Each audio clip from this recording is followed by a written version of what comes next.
आप मीडिया में फिर आप सभी का एक बार स्वागत है।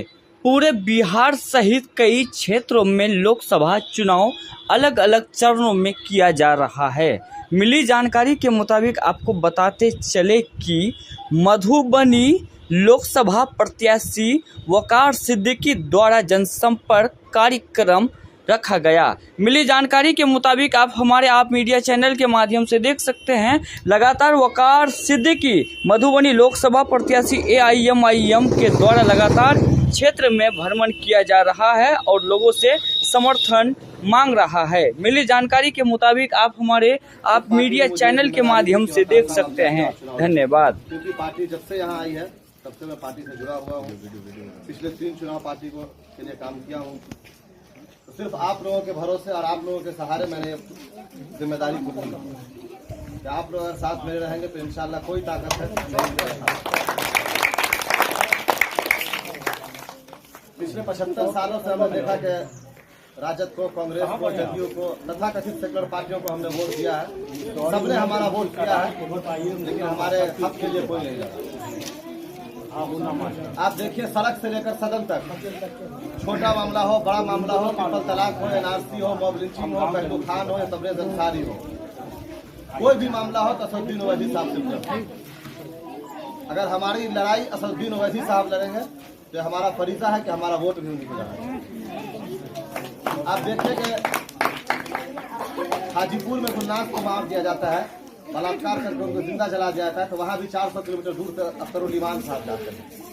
वकार सिद्दीकी जाता है, MIM जाती है, न वहाँ कोई राजद के जाते हैं, न फातिमी साहब जाते हैं, न सिद्दीकी साहब जाते हैं, न फैयाज साहब जाते हैं। जब समस्तीपुर के सनोबर एक टीचर थी, पानी में डुबा कर उसको मार दिया गया, वहाँ भी वकार सिद्दीकी जाता है, MIM जाती है, अख्तरुल ईमान साहब जाता है। आप बिस्फी में देखिए, असगर को रेलवे में गोली मार दिया जाता है, वहाँ भी वकार जाता है, MIM जाती है। न वहाँ फैयाज साहब आते हैं, न सिद्दीकी साहब आते हैं, न फातिमी साहब आते हैं, न शकील साहब आते हैं। जब गुड़गांव में हाफिज साहब को बाजपट्टी के थे मौलाना, जब उनको शहीद कर दिया गया, वहाँ भी MIM को वकार किया। तो कोई भी मामला हो, जब लड़ाई आपकी हम लड़ रहे हैं, तो यही वक्त है कि आप असदुद्दीन ओवैसी साहब के हाथों को मजबूत। जब NRC में पूरे देश के मुसलमान सड़कों पर थे, तब यही फातिमी साहब दोनों बाप बेटा भाजपा और RSS की गोद में बैठकर दलाली कर रहे थे। तब इनको कौम की हमदर्दी नजर नहीं आई थी। आज कौम की दुहाई दे रहे हैं। पिछले एक महीना पहले तक वो RSS में थे, भाजपा गठबंधन में बैठे हुए थे। जब वहां से लात मार दिया गया, टिकट नहीं दिया गया है, तब RJD में आकर यहाँ कौम की दुहाई देते कि हम मुसलमान हैं, मुसलमानों की लीडरशिप करना। MIM जो है कुर्सी की लड़ाई लड़ने नहीं आई है, MIM सत्ता की लड़ाई लड़ने नहीं आई है। MIM अपनी क़यादत खड़ी करने आई है, अपनी हिस्सेदारी की लड़ाई लड़ने। जिसकी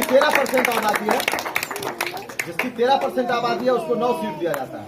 हमारी 20% की आबादी है, तो हमको 2 सीट दिया जाता है। सीमांचल में तस्लीमुद्दीन साहब की एक अपनी विरासत थी, उनकी विरासत को अगर किसी ने खत्म किया है तो RJD ने खत्म किया है। दोनों बेटा को आपस में लड़वाकर ना MLA बनने लायक छोड़ा है, ना MP बनने लायक छोड़ा है। और मधुबनी लोकसभा में भी जब दरभंगा से थके हारे कैंडिडेट जब 3 मरतबा चुनाव हार गए, तब उनको ला करके मधुबनी में थोप दिया गया है। भाई, बूढ़े घोड़े पर रेस कोई नहीं लगाता है। नहीं लगेगा। मधुबनी की आवाम जानती है, 4 आदमी पकड़ के उनको गाड़ी में बैठाते हैं, 4 आदमी पकड़ के उतारते हैं। जो एक कदम अपने दम पे नहीं चल सकता, वो हमारी और आपकी लड़ाई क्या लड़ेगा। जो आदमी क्लब 9 होटल में भाड़े में रह रहा है, दिन के 12 बजे सो कर उठता हो, पीछे 40,000 भगवाड़ा की आबादी है मुसलमानों की, एक दिन भी 1 महीने में उसका नहीं गए।